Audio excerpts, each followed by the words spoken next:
हरिओम.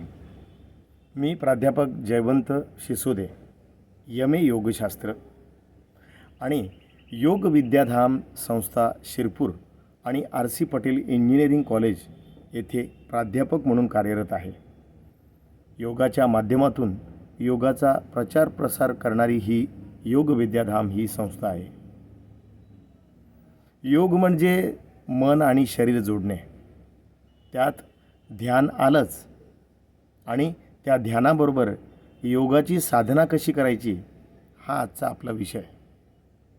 एक लक्षात घ्या, ज्याचं चित्त स्थिर आहे, ज्याचं मन स्थिर आहे त्याचं ध्यान लागतं. आणि ध्यान लावायचं असेल तर साधनेचं खूप महत्त्व आहे. एक लक्षात घ्या की ध्यान करायचं असेल तर मन एकाग्र असावं, मन चलबिचल नसावं. आणि त्या ध्यानाला एकाग्रीकरण करायचं असेल, आपल्याला ध्यान घ्यायचं असेल किंवा ध्यानस्थ बसायचं असेल तर आपल्या श्वासांवर लक्ष केंद्रित केलं पाहिजे. म्हणजेच काय, एखाद्या स्वच्छ सुंदर जिथे आपल्याला कुणीच अडवणार नाही आणि डिस्टर्ब करणार नाही अशा ठिकाणी आपण छानपैकी असं बैठक अवस्थेमध्ये बसायचं आहे. उदाहरणार्थ आपण लांब पाय करून पद्मासन घेऊ शकतो. त्या पद्मासनामध्ये आपला डावा पाय उजव्या पायाच्या मांडीवर आणि आपला उजवा पाय डाव्या पायाच्या मांडीवर आणि पाठीचा कणा सरळ करायचा आहे किंवा बुद्ध मुद्रेमध्ये बसायचं आहे. आणि आपल्या नाकावर लक्ष केंद्रित करायचं आहे किंवा कपाळाच्या या कपाळ मस्तिष्कावर केंद्रस्थानी आपलं लक्ष केंद्रित करायचं आहे आणि डोळे बंद करायचे अलगद. आणि आपल्या चेहऱ्यावर अंतर्मनावर थोडासा निर्विकारपणा आला पाहिजे आणि आपण स्थिर लक्ष ठेवून आपल्या श्वासांवर लक्ष केंद्रित करायचं आहे. श्वास येतोय आणि श्वास जातोय. श्वास घेण्याची क्रिया याला पूरक असे म्हणतात आणि श्वास सोडण्याच्या क्रियेला रेचक असे म्हणतात. ही क्रिया आपल्याला व्यवस्थित जमली की आपण ध्यान लागण्यास आपल्याला मदत होते आणि त्याची साधना होण्यास आपल्याला कोणीच अडवू शकत नाही. त्यामुळे श्वास घ्यायचा आहे आणि श्वास सोडायचा आहे आणि त्याच्या नंतरच आपण चांगलं ध्यान लावू शकतो. ही ध्यानाची संकल्पना. आता थोडंसं शांत चित्ताने श्वसन ध्यान करूया आणि ध्यान करूया. अगदी स्वतःसाठी, आरोग्य जपण्यासाठी आणि निरोगी जीवनासाठी आणि स्वतःच्या आनंदासाठी. चला तर मग थोडंसं काही सेकंदासाठी ध्यान साधना करूया. आपलं लक्ष श्वासांवर केंद्रित करायचं आहे. श्वास येतोय आणि श्वास जातोय. येणारा श्वास थंड स्पर्श जाणवतोय आणि उच्छ्वासाद्वारे सोडला जाणारा श्वास हा उबदार स्पर्श जाणवतोय. आपल्या कपाळावर लक्ष केंद्रित करायचं, डोळे अलगद मिटलेले. संथ श्वसन आणि थोडंसं दीर्घ श्वसन घ्यायचं आहे.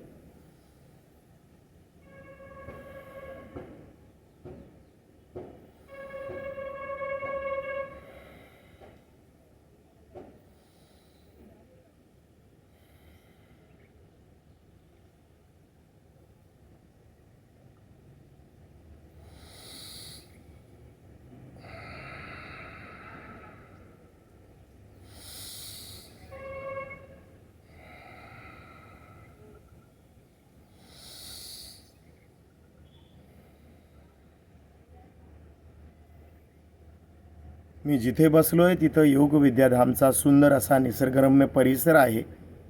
त्या परिसरात आजूबाजूला हिरवीगार झाडं आहेत.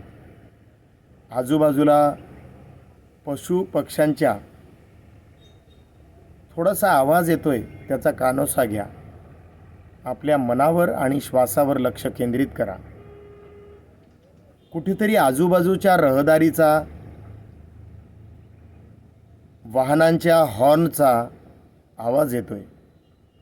त्या आवाजावर लक्ष केंद्रित करण्याचा प्रयत्न करा. पक्ष्यांच्या किलबिलाटावर लक्ष केंद्रित करा आणि आपलं ध्यान एक चित्त ठेवून आपलं श्वासांवर लक्ष केंद्रित करा.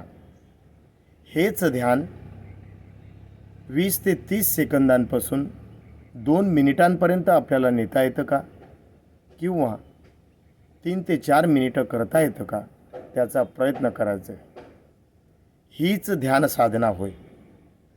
आपलं आत्मभान, ध्यान आणि चित्त चंचलत्वाकडे न नेता चंचलतेतून समृद्धीकडे आणि समाधानाकडे कसं नेता येईल आणि ध्यान आपल्याला कसं साधता येईल याचा आपल्याला प्रयत्न करायचा आहे.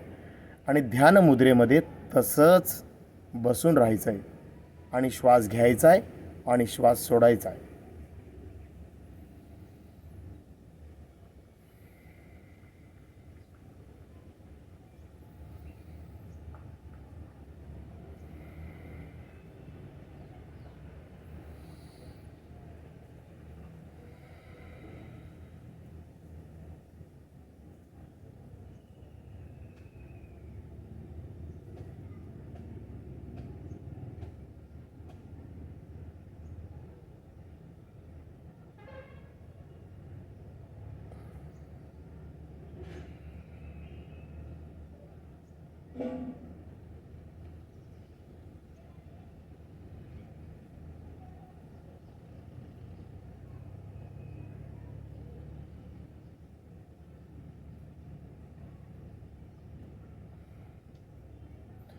हळुवारपणे दोघं हातापायाच्या बोटांची हालचाल करायची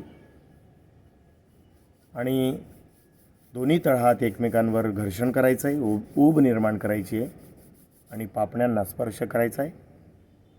चेहऱ्याला स्पर्श करायचा आहे.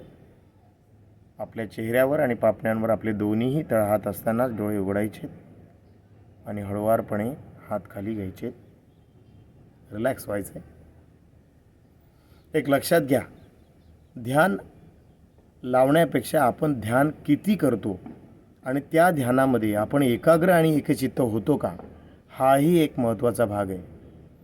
लहान मुलापासूनपर्यंत वृद्धांपर्यंत, किशोरावस्थेपासून पौगंडावस्थेपर्यंत या ध्यानाचं खूप महत्त्व आहे. आताच्या आधुनिकतेच्या काळामध्ये आणि मॉडर्न जीवनशैलीने आपण अस्थिर झालो आहे. आपलं मन स्थिरच राहत नाही. मात्र एक लक्षात घ्या, योग साधना आणि ध्यान साधना ह्या एकच बाजू आहेत. मात्र आपल्याला चंचलतेतून स्थिरत्वाकडे नेलं पाहिजे आणि कुठेतरी स्थिर झालं पाहिजे. याने आपल्या मनातला चिडचिडेपणा जातो, रागही जातो. दुसऱ्याबद्दलचा अहिंसा भाव, आकस आणि द्वेषभावना उरत नाही. आपलं चित्त ज्या कार्यात लावायचं आहे त्या कार्यात सुंदर असं लागतं. मन अगदी स्थिर होतं.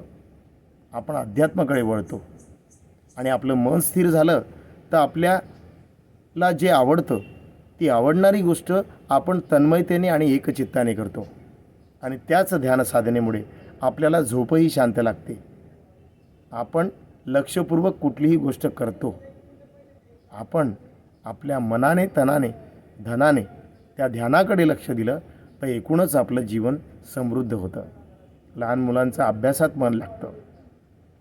प्रत्येकाचं मन अस्थिर होत नाही. ते एकचित्ताने